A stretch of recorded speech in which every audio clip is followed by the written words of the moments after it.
welcome back to another video. Today it's just going to be a little update video. I'm just going to be updating you on the state of the actual Lanoguard. I did just on this rear section of the Celica probably about 2-3 months ago. As you can see, it still looks pretty good. It's sticky.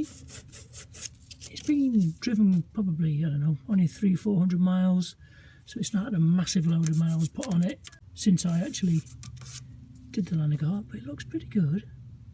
A lot of these areas over here were quite rusty. Still need some attention here. I don't know if you can see. It still needs a bit of attention there, so I'm still going to get some more Lanoguard and go over it. But I'm pretty impressed with it so far. It's had its MOT since I did do the coating, the Lanoguard coating, and he said it looked quite nice underneath. He says you could tell it being coated with something, but he said it looked quite good condition.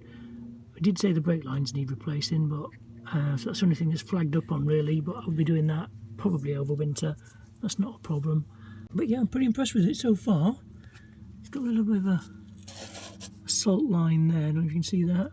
So I'm probably going to have to go over that again with some more Lanoguard. I'm going to get a full kit this time, I think, and do the front area and all under the sills, because I only did like a short going over with it really running. I think it was the sample pot I got. It was about £30 for the little sample container, so I'll probably just get a full kit this time, I think, and go over it properly.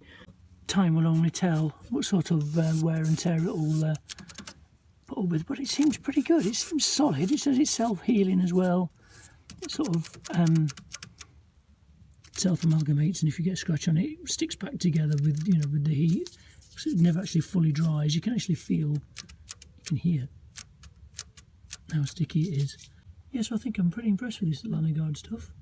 Hopefully I'll keep the rust at bay. I poured loads in here and it seems a lot more stable. There's hardly any rust in there. Well, you can't actually physically see the rust in there. There's some dirt coming out of it. But I think I'm going to, when I get the new kit, I'm going to pump all the actual lay arms with it. Try and fill it up all as much as possible, because I was going to actually get new ones of these, but they seem alright now. They seem quite good.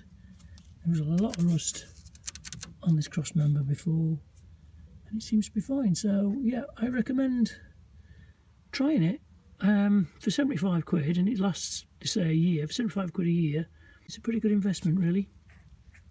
So I hope you like this little update video. If you have, drop me a comment below. Don't forget to like as well. Hit the notification bell for more videos, and subscribe if you can, because I'm at 800 subscribers now. I'd like to get to 1,000, which is my next big milestone. And I'll see you in the next video.